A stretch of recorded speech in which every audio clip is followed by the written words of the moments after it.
press Shift A, curve. We can take path, then rotate it, place it somewhere.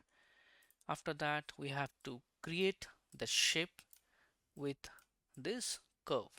So here I'm going to create a wine glass. So in the top, I gave a round shape. Then we have to extrude it. So we can give little nearby vertex to give a hard edge on that. Yeah. So in between also we can give a cut.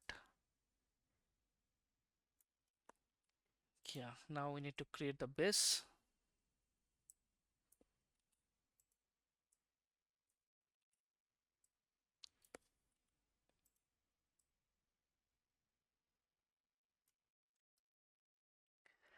So here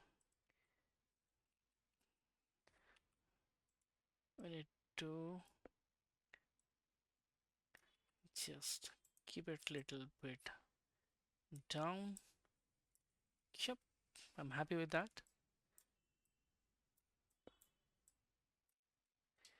So after that, select our model, then press Ctrl A, then hit on the Alt transform, then add modifier, then go to generate.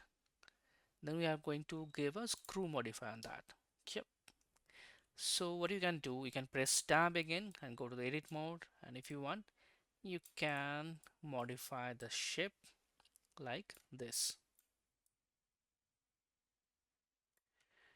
Once you are happy with the shape, then you have to right click on the model, then convert to mesh. After that, you can give a solidify on that. So we are going to add modify again, then generate, you then use this solidify. Yep, we're done with that.